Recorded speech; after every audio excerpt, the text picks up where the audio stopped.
Here's Mary O'Connor of Savannah, Georgia, holding the only chicken in the world that actually walks backwards. When she advances, she retreats. To go forward, she goes back. When she looks ahead, she's going astern. And when she arrives, she's really leaving. What you just saw is a video of 7-year-old Mary Flannery O'Connor in a 1932 video shot by Pathé News showcasing her famous backwards walking chicken. That video is relevant not only because the author herself said it marked her for life, but also because it was the first time that Flannery O'Connor was talked about in mainstream media. Throughout her 18-year writing career, composing 32 short stories and 2 novels, Flannery O'Connor's work was often analyzed by literary critics. This presentation on the critical reception of Flannery O'Connor will examine the contemporary reviews from 4 different lenses. These perspectives are as follows: Flannery O'Connor as a Catholic writer, Flannery O'Connor as a Southern writer, Flannery O'Connor's eye for the grotesque, and finally, Flannery O'Connor's use of satire, parody, and humor. Before we dive in, let's explore what critical reception means. Critical reception of a literary text is the analysis of how different individuals and literary critics received the work at the time of its publication. To begin, the most prominent thing about Flannery O'Connor was her devout adherence to the Roman Catholic faith. Her works do not fit in the typical novels of faith category, and this often led to critiques about the Catholic nature of her works. When her first novel, Wise Blood, was released in 1952, it was not talked about in the Catholic press and overall ignored by the Catholic community. The Catholic community did not enjoy the gruesome and often sinful nature revealed in her works, and sometimes her work was not well received by her religious readers and the community of the church. At the time, Catholic novels were thought to be more about warm-hearted, happy-ending kinds of stories, and O'Connor's work was nothing of the sort. In an article written by John Lynch in 1955, it states, "Certainly the pages of the Catholic Home Journal, whose editors badly advertise that they want sappy love stories with a light, Catholic touch, would offer little welcome to the honest words of Flannery O'Connor." In other words, O'Connor's stories did not feature what one would expect or desire from the works of a young Catholic woman.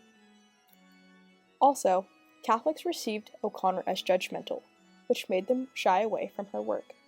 Though she was not being judgmental, she was simply exposing the depravity she saw present in the world around her. An article by Eugenia Thornton, published in 1965, says she was a devout Catholic who held some rather unorthodox views. She looked at the world around her with stern eyes, and she judged her fellow men and women with harsh, uncompromising moral ruthlessness. Her work was not only read by people who shared her faith, it was also read by people and critics who were not Catholic. People who were Catholic did not like that her values were not at the forefront of her writing. O'Connor wrote about a lot of things she viewed as immoral. For those who were not Catholic, their religious subtleties went over their heads. An article published in 1965 by Irving Howe says that Miss O'Connor's religious convictions certainly operate throughout most of her stories, but at so deep a level that the skeptical reader is spared the problem of an explicit confrontation with the Catholic sacramental view of life. O'Connor's unorthodox Catholic views often confused readers and critics alike because they did not understand the true nature of her work. Yes, she was a Catholic, but that did not mean that her work should only be considered as Catholic literature. Her writing was her form of art, and she wanted it to be established as art before people began to critique it as Catholic. O'Connor knew that if her art was published under the pretenses of it being Catholic, then it would not exist as her art alone. In an article by Richard Gilman, published in 1969, after her death, he writes, "It was extremely important to her that her writing be seen as independent, particularly from any expectations about its moral and spiritual testimony."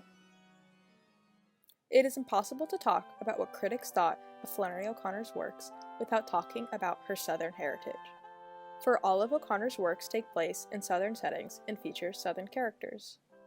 She was born and raised in Georgia, so Southern culture was ingrained to her from a young age.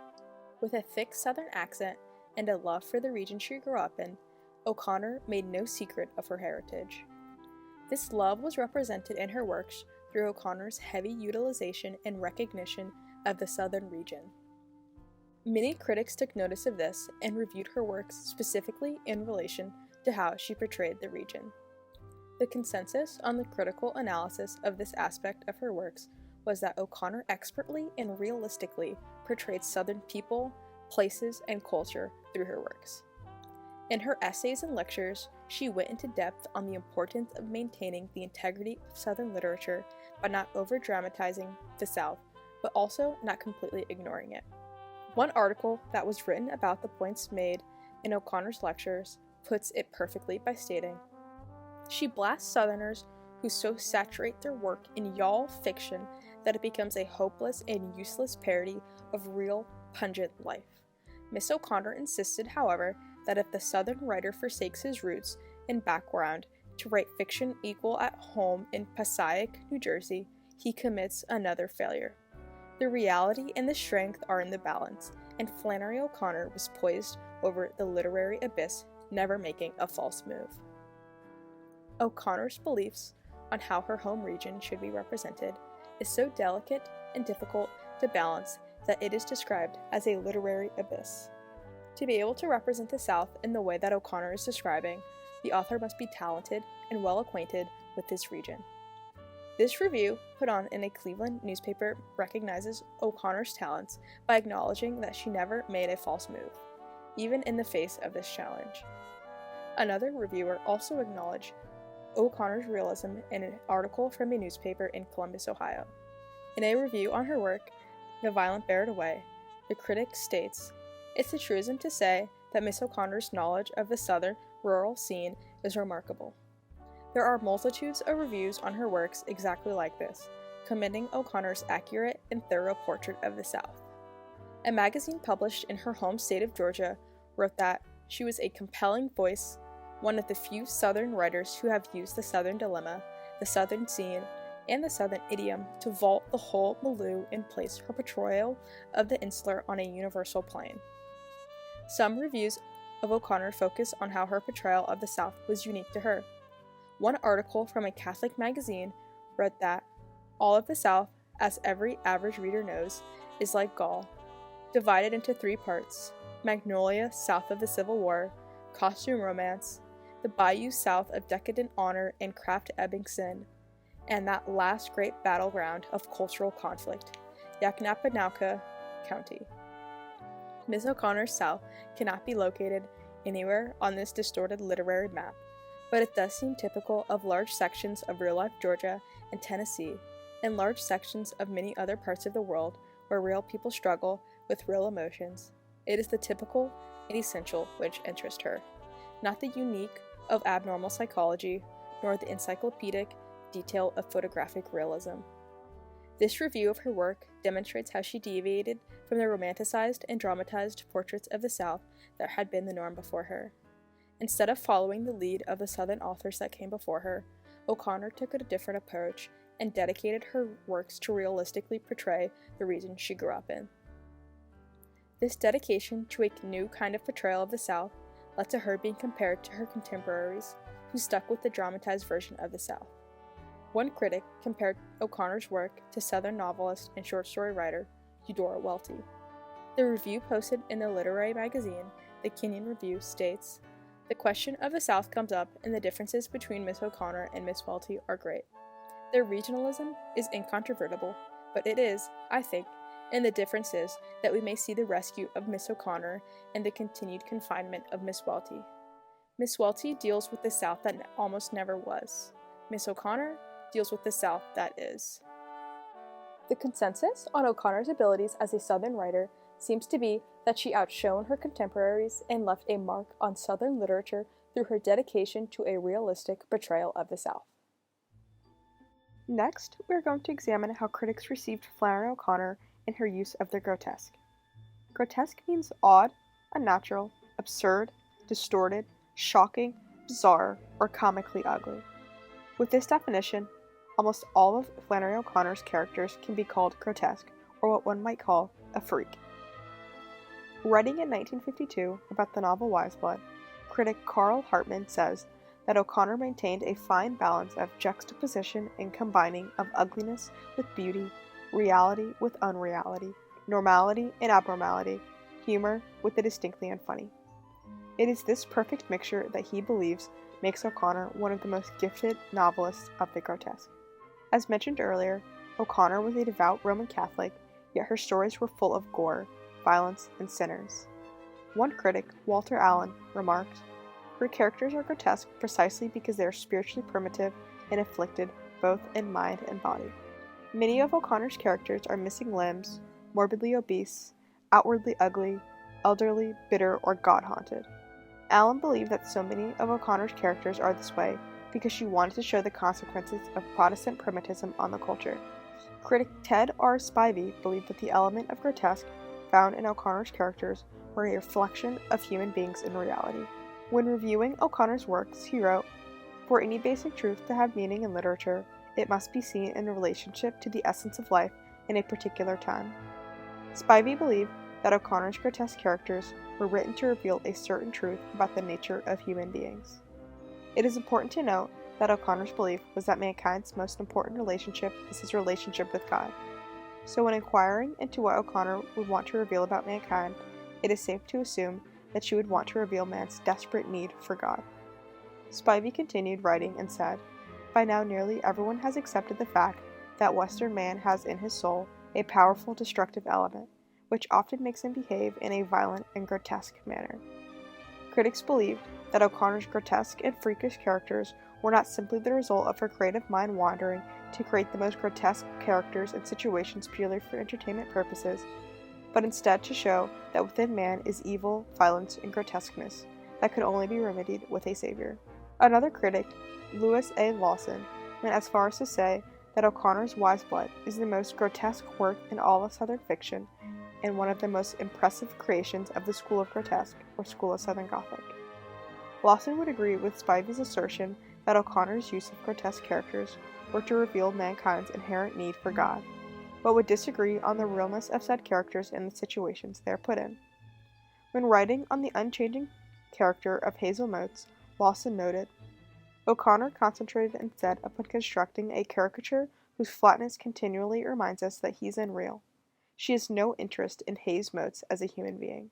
Lawson thought that O'Connor's purpose in creating ridiculous and outlandish characters was to personify her religious views, and not to reflect reality, as the critic Ted Spivey believed. "Any resemblance to the world of objective reality is certainly incidental," said Lawson, referring to Wise Blood. Lawson believed that if O'Connor created a Hazel Motes who was logical and relatable, too many readers would be able to identify with him. According to Lawson, O'Connor wanted a Hazel Motes who was an exemplification of the deadly effect that Southern fundamentalism could have on the soul, warping and terrorizing it so completely with its perversion of Christian doctrine that the soul in rebellion rejects entirely the idea of Orthodox Christianity. If too many people could relate to the character of Hazel Motes, O'Connor's intention for him to serve as a religious hyperbole would be undermined.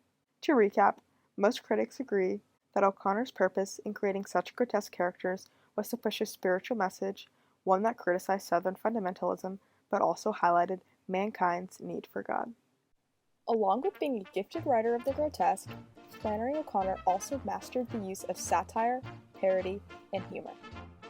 In one article, Frederick McDowell describes O'Connor's angle of vision as part delicate, part brittle, part laconic, part melodramatic, part crudely humorous, part critical, part ironical, part sympathetic, part obsessed with human sin, part certain of the meager, though real, possibilities which exist for attaining salvation. Obviously, humor is central to O'Connor's writing. She uses comedic devices like satire and parody to shock her audience and communicate her true message. At the point that O'Connor was writing, humor and comedy was somewhat out of style, or more accurately, more underground. After events such as the Great Depression and World War II in the 1930s and 40s, comedy in novels took a dark turn toward black humor. People began to turn towards cynicism, which appeared during the trends towards satire. Humor embedded into dark themes became more prevalent in literature in general, and O'Connor's works more specifically. In Stanley Trachtenberg's article, he says that black humor responds to the dilemma of social decomposition by rejecting the premises of reality being too absurd to take seriously. O'Connor's humor, which could be considered black, her black humor dealt with depressing realism and was often critiqued positively, seen as a binding point for her stories. Her dark humor deals with the contrast between humanity's assumptions and spiritual realities. Trachtenberg describes O'Connor's strongest theological moment as half comic, half exalted. An example of O'Connor's dark humor, referenced by Melvin Breen, is her parody of Christianity in Wise Blood, in which she shows how religion is often parodied by evangelical preachers and their use of cheap sensationalism. McDowell calls Enoch Emery one of O'Connor's greatest humorous creations. O'Connor writes sharp comedy reminiscent of Evelyn Waugh's deadpan style. Wise Blood is described as both highly entertaining and horrifying. Louis Rubin describes O'Connor's work as sardonic, but says that nearly none of her actual sense of humor made it into her works. O'Connor's humor and her writing always serve a greater moral purpose and are never present simply to be comedic. McDowell calls Revelation the funniest story he can recall since Mark Twain. Likewise, Walter Clemens described O'Connor as one of the funniest American writers and says that a common reaction to many events in O'Connor's stories is laughter followed by a gasp. In case of an accident, anyone seeing her dead on the highway would know at once that she was a lady. Clement criticizes O'Connor's use of shock value, saying that while it often works well for translating meaning in her stories, it sometimes ends a bit too melodramatic, leaving the story with more of a shock than an illumination. Here, a slight controversy arises. O'Connor's use of comedy is viewed both as central to the overarching meaning of her story and as pushing melodrama. Her dark, shocking twists and turns are intended to be just funny and horrific enough to shock the reader into realizing reality, but according to some, she sometimes pushes this idea too far to be taken in full seriousness. Flannery O'Connor's works received a myriad of critical attention at the time of their publication and in the time shortly following her death and the release of her final writings. Across the country and the globe, critics took particular interest in a few central aspects of O'Connor's writing: their religiosity, their southern regionalism, their grotesquerie, and their humor. Each of these elements is the topic of much discussion and controversy between critical reviewers. Critics were especially interested in O'Connor's unorthodox approach to writing, to religion, and to the arts in general. Thus, there is some contention on O'Connor's primary motives, beliefs, and overall execution of these four aspects of her writing. Nevertheless, most critics can agree that Flannery O'Connor was a genius of her own art.